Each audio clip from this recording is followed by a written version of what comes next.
Hey, folks, Dave Manica, Chris Morrison here. We're talking about revenue is my leading indicator of failure. Here's why. Revenue is my leading indicator of failure. So, kind of sounds a little bit opposite of what people think, right? No? Yes? Yeah, I think yes. Okay, so people don't think you're crazy when you talk about this topic? Oh yeah, no. People always think I'm crazy when I talk about this topic, but I've Mm. come to learn over 30+ years of doing this. What we're doing, what we generally are doing for launching products and disrupt products, just ain't working. And when you So get you have down to it, you have a one of the better. primary things is, and David, just recently I ran across another article it's the first time I've ever seen anybody else talking about this.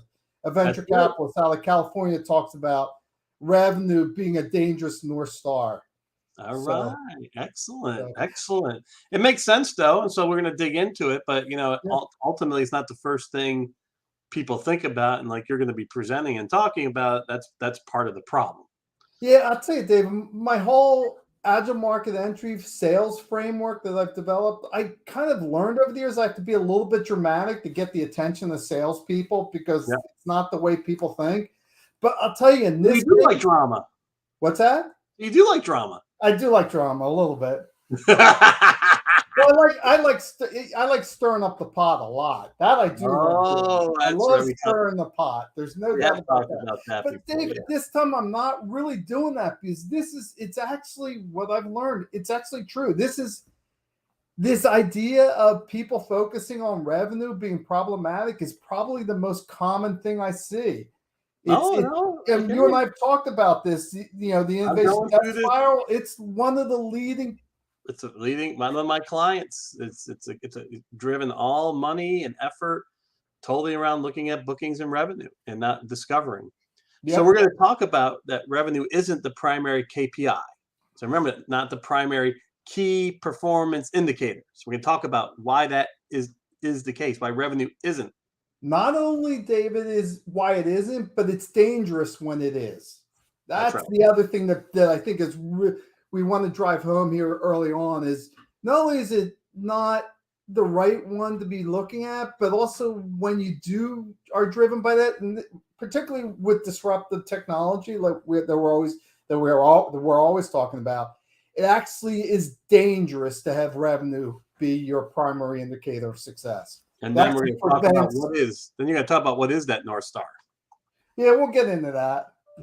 Okay. So, but yeah, yeah. So, Now, but yeah, before we get going, folks, comments, thoughts, oh, ideas, anything you'd like to share, throw that in the chat. People can look at your thoughts and ideas. They can think about them. Chris and I could comment about them appropriately. I mean, the one thing we'd love to hear from folks would be when you experience a situation where revenue is a very poor indicator of success and how that impacted the organization's ability to either significant pivot or drive a disruptive product. So, Chris.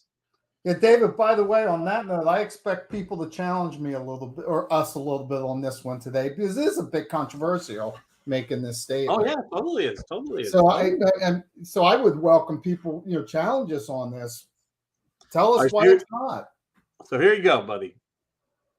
Revenue is really the lifeblood of sales, right?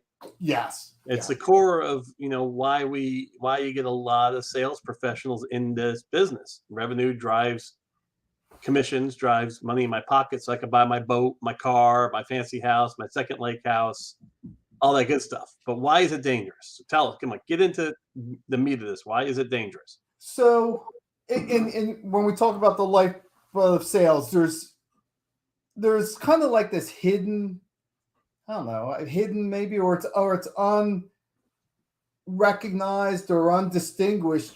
There's something that every sales team needs. Well, two things here. One is for a company to be successful with the launch of a new product, there's an inflection point on the revenue curve, and it's when they get to scale.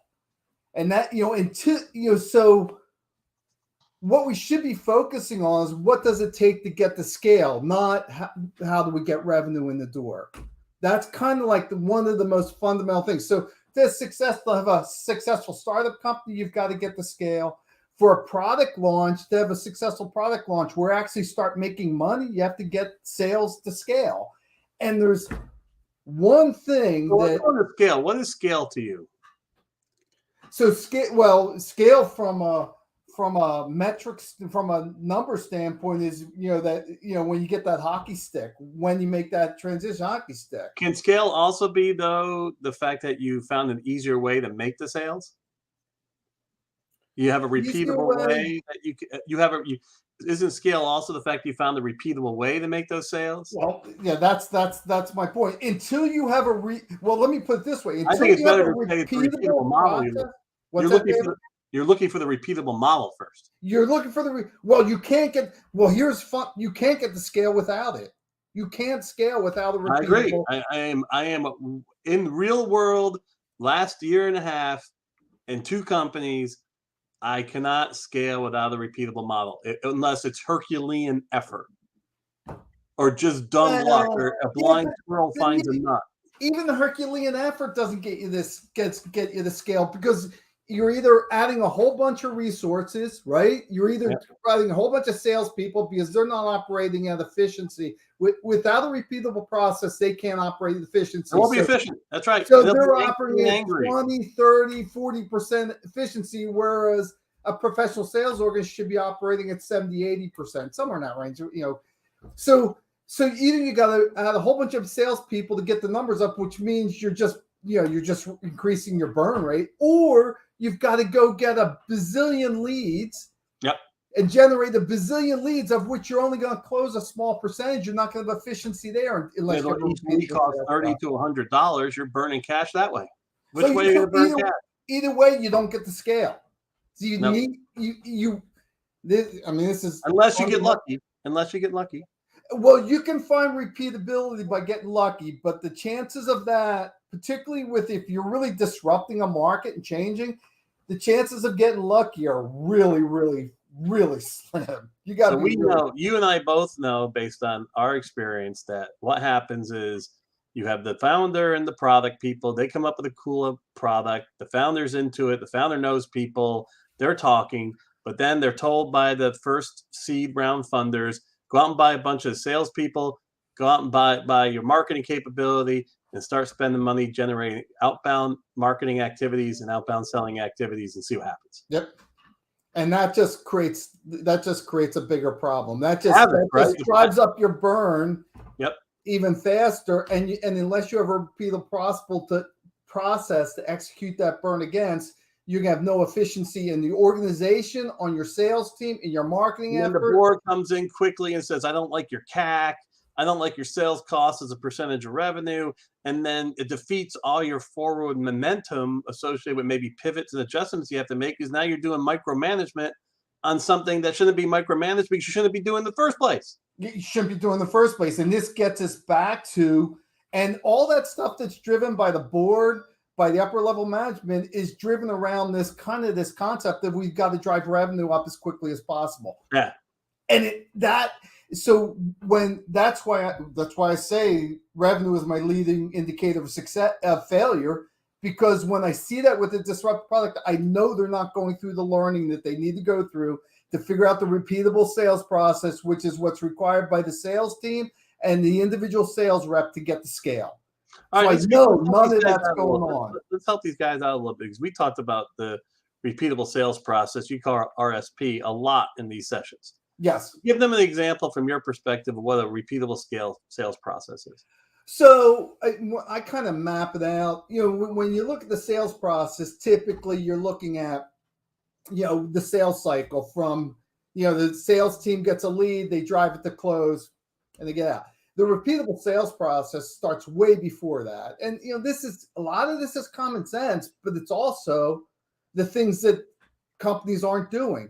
Yeah. So it starts with, who's your primary customer, who's your target customer, and what's the problem you're solving for them. So your persona and your problem, and it matches. The persona, you solve a problem for the persona you think in such a way that they're willing to give you money.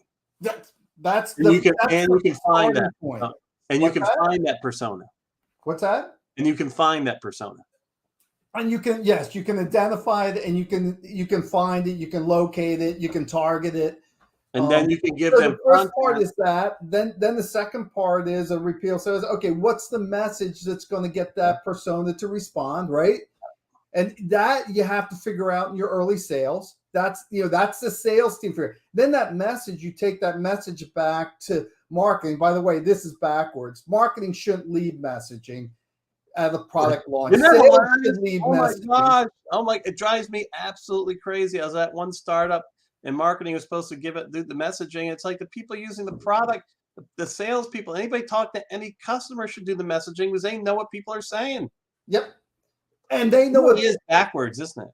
it's this one's backwards. So you figure out what the market entry point. People call it beachheads. I don't like beachhead because it's not precise enough. Then you take that beachhead and you figure out how they're going to respond. This is all happens in the conversation between the sales team and the customer. Then you take that messaging back to marketing. They create lead generation tactics that they then test. So this is, and then now you have two things going on. You have the lead generation and the sales, and the sales teams are starting to figure out the sales cycle together, because now you have enough leads coming in that the sales team can work enough leads to start figuring out what the sales cycle. So basically your process becomes, here's a persona, here's the messaging to the persona. You can here's a lead gen tactics. Here's how you do this is how they respond. This is the type of lead you're getting. This is how many times you have to connect with them. Yep. This is the type of content you have to give them through the process. Here's the pricing you should be giving them in the price range. Here's a template for the proposal, and then here's how you book. And here's how you close them. But when you figure out the repeatable sales process, that's where sales pretty much stops. But it doesn't stop there when you figure out the repeat. Now you have to figure out what the post-sale, what the adoption cycle is. What I kind of refer to as going from a happy buyer to a highly satisfied customer. Yeah, you got to figure out that. You got to figure out the adoption that then becomes the repeatable. But doesn't that move over more to customer success? What's that? Isn't that moving more to customer success? It is, but this is all driven from that early customer. I got you. So it's all and in every complex sale, especially when it's disruptive, the person that owns that relationship with the customer is the sales rep. So these early sales reps have to carry it all the way through. So yes, and we talked about how that sales rep can't be a typical salesperson in the previous LinkedIn. Yeah, well, there's a classic article. There's a Harvard Business Review article. I suggest everybody go out and find it. It's absolutely brilliant. It's called The Sales Learning Curve by Charles Holloway, and I forget the other authors of it. But they coined this term, this Renaissance rep. Yeah. And you and I have talked about this. Well, you and I spent a whole live stream on this. That creative mind as well as the execution mind, finding that all in one. That's the Renaissance rep. So yes, I can tell you right now, this repeatable sales process is so critical. I mean, even in my SoftEd organization in the US, I'm still trying to figure out the repeatable sales process, and we're still having to make revenue goals as I'm still trying to figure it out.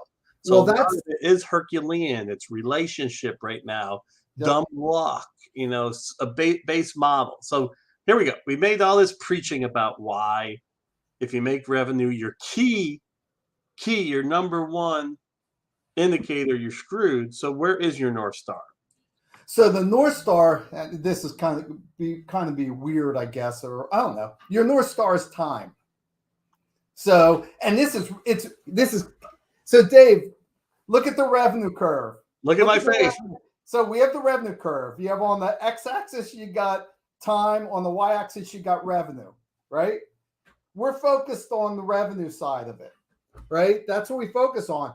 But if you look at the curve in the beginning, it's flat. It's damn near flat. The critical thing is not the revenue. The critical thing is how much time does it take to get to the inflection of the curve, right? That depends on the research that you're doing, the process you follow to do that. It depends on how fast you figure out who your target audience is and what their problem is and what the messaging that's going to get them interested. It's going to figure how fast you're going to be able to move them through the sales cycle to get them to the close. How fast you're going to learn the sales cycle so you can drive that. that first customer, your sales cycle is going to be the longest of any customer. So over time, you drive, a sales cycle might start at 6 months, but after your 10th customer, you might have that down to 3 now months. I hear how you're articulating. So- You're saying that the time indication is when you start tightening up your window of lead to sale, that's giving you a better understanding that you have a repeatable sales process. Your first sales time might be 6 months, but then if you start getting closer to 3, 2, depending on your product, then you're saying, okay, that's an indicator that I found repeatability. But that's just a piece of the repeatable sales Okay, what's the process. other piece? Remember, so the first thing you have to figure, so early on, it's figuring out who your customer is and what the problem you're solving for them. You got to get to that as quick. And once you get, so each step of the process, your KPIs are going to change as you drive through the learning process to get to a repeatable sales process. So if you look at this repeatable sales process as these steps, unfortunately, most of the steps are sequential. So you have to figure out the first step, get the second step. And the question is, how fast can you go through that learning process to get the whole repeatable sales process teased out, right? So, yeah. And at that point in time, now you have a chance of inflecting up your revenue curve. Now you have a chance of scaling. Now, when you bring on additional sales folks, you get professional sales persons, you give them the repeatable sales process, they can hit the ground running instead of having to go through this learning process on their own. And so key here then is about the learning. So you want time so you can learn. And the problem is when we focus on revenue, we're not focused on the learning that has to take place, the discovery that has to take place to get us to that inflection in the revenue curve. And what we essentially end up doing is that early flatness in the curve, instead of shortening it to get into the inflection, we actually extend it by focusing on revenue, because we're focusing on executing and bringing in revenue, not figuring out what the repeatable sales process that's going to get us to inflection. So this is why it's so dangerous to focus on revenue. Instead of shortening the time to the inflection in the revenue curve, we actually extend the time to the inflection in the revenue curve. That's what kills all these startup companies. Yes, you do agile market entry, you're going to tighten that time to revenue. But so what is the key indicator that says you have scaled? You have found it. So I would look at key revenue. So I recommend, and I always start with a small team, and in startups, you always do start with a small team. When you have 3 to 5 reps executing efficiently using the same sales model, now you probably have a very repeatable sales process. So, when you can manage, might be dumb luck. What's that? The one might be dumb luck. So you have your Renaissance salesperson following AME, right? Then you bring another salesperson in. They might be successful just from dumb luck. What you're saying is, if you have 2 to 3 salespeople processing, you can see the fact that the model that the Renaissance person put in place is actually scaling. Correct. Okay. When you have multiple reps executing the same model effectively, you're adding at least that. What you'll find is that the early reps, first of all, the messaging will work, and they'll start sharing. They'll start using the same messaging, and you'll start seeing going from lead to qualified lead you'll get more efficient there. And then you'll start moving down the sales cycle pipeline. You'll start seeing them close more efficiently and quickly. And predictably, you'll see them turn, so, you got to get this repeatability across multiple sales reps in order to get there. Look at Steven's comment. Did you see it? No, I haven't. Look at this.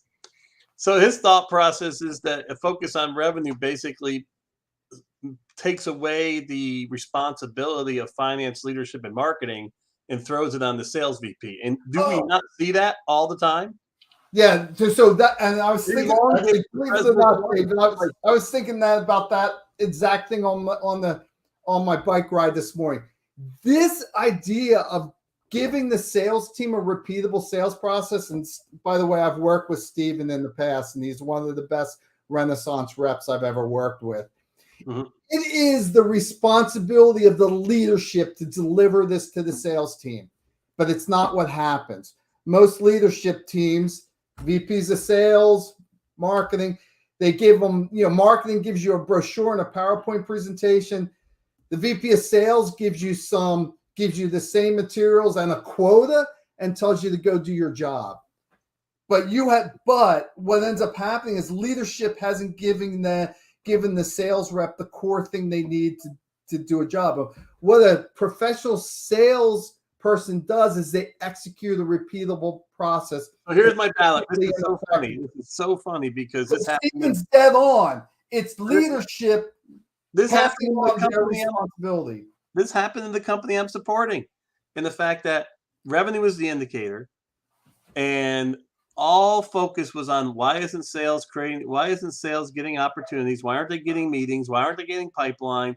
And as we're going through the process, nobody's saying, well, maybe what they're selling isn't right, or maybe who they're selling to isn't right. And it's like, I'm driving me crazy. I'm like, man, if you follow a certain sales process, and this is what's happening, is we're trying to put a product into an existing sales process. Yes. Yes, and most salespeople aren't Renaissance reps. They can't figure this stuff out. Most salespeople don't. You have to drop them into an efficient, repeatable process, and that's frankly what every sales rep's been trained to do. So if you ask your sales force to do this, they're going to fail. Yeah. But you're absolutely correct, David. This is not a question about the sales force, and this is, and this is why, putting pressure on the sales force, increasing their quotas, it just doesn't work. This is the responsibility of leadership to provide to a professional sales force to execute. And this is why you should start. Well, how does this look like? Have you ever seen a planning document? But how does this look? So if I'm going to go, so I'm a founder. I got a really cool product idea. All right, I'm actually an AME, Agile Market Entry, disciple, acolyte. How do I present this? Because the first thing Venture is going to want is, let me see your hockey stick revenue goals. Yep. So, but hey, you know what? I'm going to show you that I need 6 months to learn.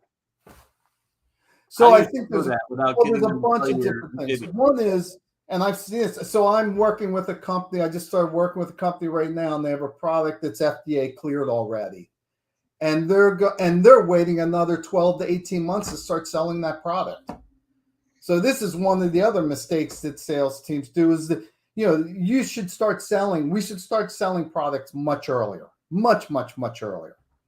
Okay. Now you can't have a different group to sell it, right? What's that? Well, you need a different skill set to sell that early on. And we've talked about that. But this particular company, they're going to do a clinical study at 3 sites before they start selling the product.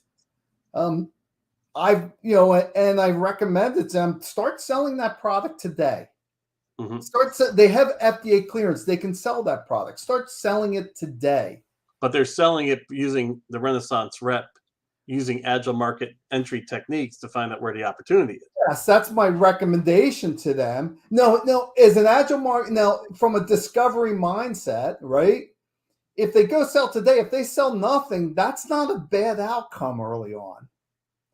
Because remember, they're still starting this process 18 months sooner than they're planning to start it. So if we start it today. Yeah, failure is not necessarily bad, but what's your pivot? Best case scenario, Dave, they actually do sell some, and they get all the learnings that they get from selling that product, right? They figure out pricing, they figure out the messaging, they figure out who the key stakeholders are, they start learning the sales process. In this case, they're selling in the hospital, they figure out how to start dealing with the value committee and all that type of stuff. That's the best case scenario. And they get revenue. The worst case scenario is they don't sell anybody. They probably get some free pilots, and they go through that learning process, but still they're starting to have all these learnings around who the customer is, how to talk to the customer, what the decision process is, what the pricing is, how to competitively position it. Who the early adopter persona is. The hypothesis around the early adopter. Is it true? Is it not true? They start learning all these things. So one of the things is we can start much earlier and hedge our bets so that when we go to launch, we have a lot of these learnings that are already taking place so that we get out of the gate much faster and much more efficient. So basically you launched to the regular sales team after you completed your your agile market entry process. Well, you should not launch to the regular sales team until you have a repeatable process to hand them, because 90% of your regular sales team are not these Renaissance reps. They won't go through this. You'll just be wasting their time and wasting your company's time and money by doing that. So now, what type of documentation do you want? So revenue is not my leading indicator. Revenue is easy to document, right? It's easy to see. It's going to come up in pipelines, it's going to come out in bookings, and it's going to come out in closed. It's going to come out with delivery. So what type of documentation do you want, and where would you be putting this documentation in this process? What do you mean putting it? Like, would you put it in the CRM? Would you put it on a shared drive for people to review? Yeah, where would you stick it? Well, remember early on, these are going to be small teams learning. So I think more important than keeping track of that stuff, and I don't want to say that that's unimportant. The more important thing that we tend not to do on sales teams is share learnings across the team very quickly. So you say you have 3 or 5 reps out selling this product out of the gate, this Renaissance team doing the agile market entry. The most important thing is them interacting between each other very quickly. Say, hey, this is working, this is not working. Let's try to, let's share what's working. So we start practicing it across other reps and see if it works across 2 or 3 or 4 reps instead of just one. So that's probably much more important than the metrics you're tracking, because remember, we're going to be working with small numbers early on. And as a team, we're going to be able to keep track of those. And as a leader of that team, you're going to keep track of them. Now, it doesn't mean that we shouldn't be. We should be keeping track of how many people we're calling on, who we're calling on, what type of response we're getting from. But the more important thing from that is not just tracking those metrics, but again, sharing what's working in those conversations so we can see if that starts working. Sharing it with marketing, right? Shouldn't a marketing person be on that team? Yes, of course they should be, but they got to be on that team as well. Got to be is not the right word. The market person should be very interested in being on that team. They should be listening. They should be listening and writing and documenting. They should be listening and writing, because they should realize everything that they're building should be coming out of the information they're getting back from the reps.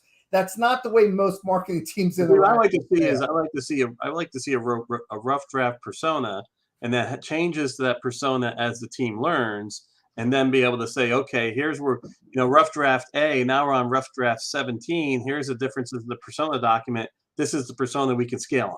And marketing could lead that effort if they come into this with this good discovery learning mindset and try to start pulling this out. And they should. Marketing should be on that team. R&D should be on that team. Customer service should be on that team. Yeah. But I think one of the key things that has to shift for this to really work is sales has to lead this team. Yeah. Because sales is the one that's engaging with the customer and pulling and having firsthand knowledge of these learnings. Here's the thing, the big thing about this, as revenue is not the leading indicator, is that sales has a tendency to be a manufacturing line mindset.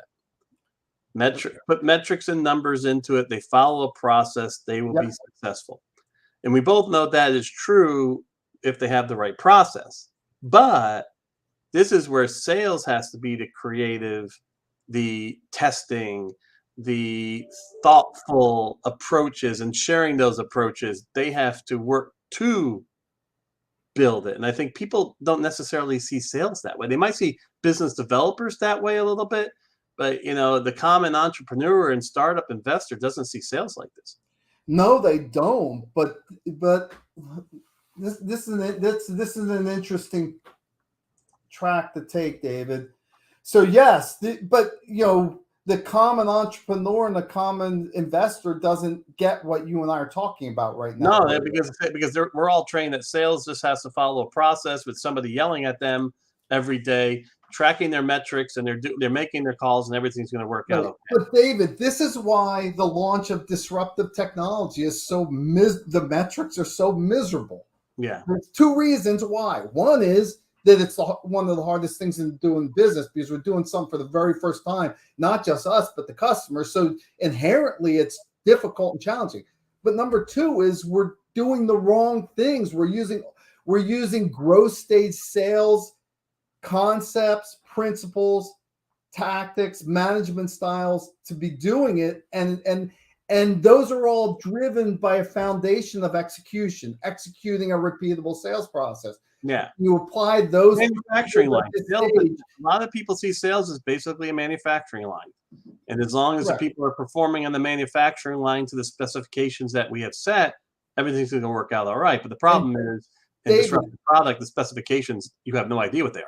And that's why I call this agile market entry instead of sales. Now, I do call it agile market sales framework, but it's because we have this mindset around sales that we're living with that doesn't allow people to shift the way they think for this stage of the product cycle. But if you look at this stage of the product development cycle, it requires something completely different. It requires something different from the sales team. It requires something different from the company leadership. And it requires something when I say company leadership, the CEO and the CFO particularly, and then that gets driven down through the R&D team and the marketing team and the sales team. But it also requires something different from the investors that have to That's the biggest point out of this is that when you look at revenue is my leading indicator of failure, investors have to become mature in their ability to understand disruptive launch. Yep. Not to go back to the same old throw a sales team together. I want outbound reps. I want some business development reps. I want you giving these people leads based on this presumed persona and go after it. Yep. All right. Any additional questions? And by the way, just a quick thing. Anything you want to leave us with? What's that? Anything you want to leave us with? Yeah. One is I want to comment on Steve's last comment here is that VCs invest monies in young companies get drunk on monies. I think when you see companies that have less money, they tend to do this better. Number one. The other thing is, I just leave us with is that, if you see or if you're involved with a company and their technology is disruptive and they're trying to drive revenue, to me, my caution, my red flag of danger starts, danger, Will Rogers or Will Rogers. Yeah, there you go. Just if you see that happening, start thinking in that and start thinking about a different way to approach it. And the main shift that you have to make, Dave, is this shift from execution mindset to this discovery learning mindset. We have a great tactical question in front of you. Take a look at this tactical question. I love it. So when I look at that question, my thought process is it's going to be more like an 80-20 base salary versus bonus. Yeah, you're buying a talent. That's first off, and that 20% to me is going to be tied to, specific metrics around connections, learning, next stage. What is the next stage that you got to? So the other thing I would add to that, David, is you want that early team to be compensated as a team as well as in individuals. That's one thing that's fundamentally different than sales teams typically. And the reason why is that team has to be working together. They need to be learning together and growing together. So yes, your 80-20 rule shifts, but the thing that they get compensated most on, the thing that they get compensated on, they should get compensated richly for this is delivering a repeatable sales process to the sales team. If they do that, you now take a whole sales force. Let's say it's a team of 4 or 5. You then roll out to a sales force of 100. You now have a sales force of 100 sales reps that have the opportunity to be operating at 70-80% efficiency instead of 20 or 30% efficiency. So 80-20, that has a huge economic impact on the product launch in the company. 80-20, 20%'s got to be around learnings. Yes. And then the bonus tied to delivery of that repeatable process. Yep. All right. It's interesting. That's a hard one because there's an interesting question coming up. Why would you deploy infantry before you spec an operation with special forces? But we do it Almost every time we launch a product, that's what exactly what Don's saying here. That's exactly Did I what lose you, we Chris? do. What's that? Okay, that's right. No, we just closed out for a second. That's exactly what you do. You do. We had a whole presentation on that. So Don is tying directly into stuff that you talked about. Now, here's the rubber, and I agree with this. And this is what I was pushing back a little bit on. What are those key drivers? There's got to be some, because people like tangible. So David, yes, problem. you're right. It does become sales, but it gets it becomes sales. So we're not tracking sales. You're tracking sales, but sales is evidence that we're moving through the learning process or not. It's sales and revenue becomes are we heading in the right direction or not? So here's the key drivers, and this is where Mr. Tuber 44. So we're missing something fundamental here when we keep looking for the key drivers. The key thing we're doing today was premature scaling. So we're ramping up the sales and marketing efforts. That means we're spending millions and millions of dollars that we're wasting. Mm-hmm. So first of all, one of the key drivers is keeping our burn rate down on the sales. Now you're talking.